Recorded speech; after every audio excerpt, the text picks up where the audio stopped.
오늘 사건의 눈 시간에는 앞선 리포트 내용 좀 더 짚어보겠습니다. 이한나 변호사와 함께하겠습니다. 어서 오십시오.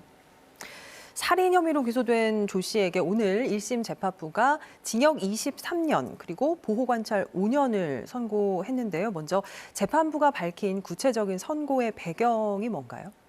예, 우선 법원은 이 사건 범행이 피해자의 생명을 앗아간 중대한 범죄라는 점은 인정을 했습니다. 그리고 조 씨가 피해자로부터 헤어짐을 통보받고 이별에 대한 안갚음을 하기 위해서 미리 흉기를 준비해서 피해자의 집을 찾아간 사실, 네. 그리고 피해자 모친의 간곡한 부탁에도 불구하고 피해자의 생명을 앗아간 사실, 이로 인해서 유가족들의 고통이 너무나 크고 유가족들에 대한 피해 회복이 또 전혀 이루어질 가능성이 없다는 점도 고려했고요. 그리고 유가족이 엄벌을 요구하고 있는 점도 고려를 했습니다. 예.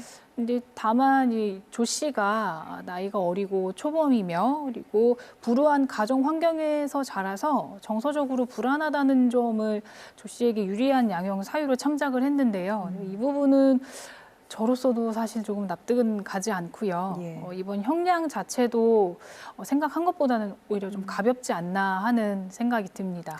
징역 23년 선고 공판 후에 그 피해자 유족들은 어떤 반응을 보였습니까?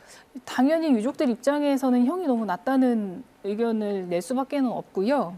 그리고 범행 당시 집안에 있었던 어머니의 경우에는 직접 법원에 조 씨에 대해서 사형을 구형해달라는 의견을 내기도 했습니다. 네. 그럼에도 불구하고 이와 같은 형이 선고가 되자 이제 어머니께서는 경제사범도 40년을 사는데 어떻게 이런 살인범이 23년밖에 선고받지 않을 수가 있느냐. 예. 우리나라는 강력범죄를 너무 가볍게 처벌한다.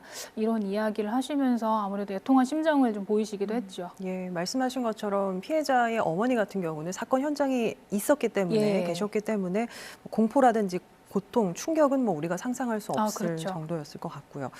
함께 청구가 됐던 전자발찌죠. 위치 추적 전자장치 부착과 관련해서는 재판부가 기각을 했습니다. 예. 검찰은 재범의 위험성이 높다고 봤고 반면에 재판부는 재범의 위험성이 충족하지 않는다라고 했거든요. 이 부분에 대해서는 어떻게 보셨습니까? 이 부분 저도 참 납득이 가지 않습니다. 지난 7일 결심 공판에서 검찰에서는 무기징역과 함께 위치 추적 전자장치, 즉 이제 소위 말하는 전자발찌 부착을 구형을 했는데요. 네. 법원에서 오늘 선고 내용을 보면 이 조 씨의 범죄가 매우 중하고 그리고 엄한 처벌이 필요하다고 분명히 판시를 하였음에도 불구하고 재범의 우려는 낮다고 하는 것은 좀 앞뒤가 맞지 않는 판시 사항이 아닌가 하는 생각이 들고요. 네.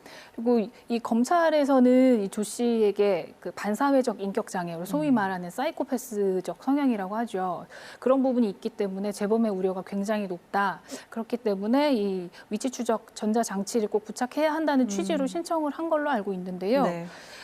제 생각도 동일합니다. 이 사건에서는 지금 전자발찌를 꼭 부착을 해야 되는 사건이라고 생각이 되고, 이 전자발찌라는 것이 사실은 발찌를 채우는 것에 불과하지만 실제적으로는 이 범죄자를 감옥에 가두는 구금의 교정 효과를 낸다고 알려져 있거든요. 예.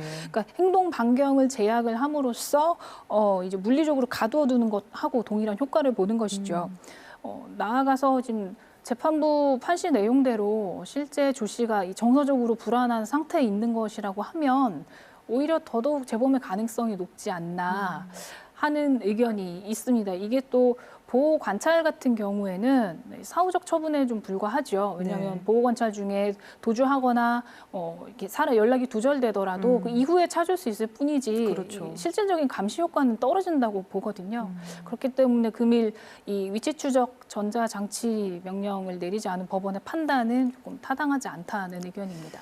네, 자 마지막으로 이번 사건처럼 범행이 잔인하고 피해가 중대한 교제 범죄가 날로 늘고 있는데 이 심각성이 있다고 하겠는데요. 사전에 예방을 할 수 있는 방법이라든지 더불어서 어떤 대처법이 있을까요?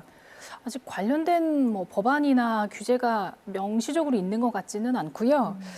다만 우선적으로 이 연인 사이 이별 또는 부부 사이의 이혼 등 이게 헤어짐을 받아들이는 성숙한 자세가 필요하다고 생각이 됩니다. 그 스토킹 범죄 처벌법이 작년 10월부터 좀 더 강화돼서 시행이 되고 있는데요. 네. 이게 상대방 의사에 반해서 연락을 하거나 방문하는 경우에는 이전보다 더 강하게 처벌하고 그리고 심지어 이제 구속되는 경우도 요즘에 좀 많고요. 이 원치 않는 상황에서 상대방이 나에게 지속적으로 연락을 해오거나 찾아오는 경우에 조금씩 그런 낌새들은 아마 느낄 수 있을 거거든요. 네, 그때 피해자 입장에서는 이제 가까운 수사기관에 신고를 하거나 신변보호 요청을 하는 방법이 있겠고요. 그 무엇보다 이제 본인이 처한 상황을 주변에 적극적으로 알려서 비상시 도움을 받을 수 있도록 하는 방법이 좋겠습니다. 예, 신변보호 등의 적극적인 대처가 필요하다는 말씀으로 마무리하겠습니다. 사건에는 여기서 정리하겠습니다. 잘 들었습니다.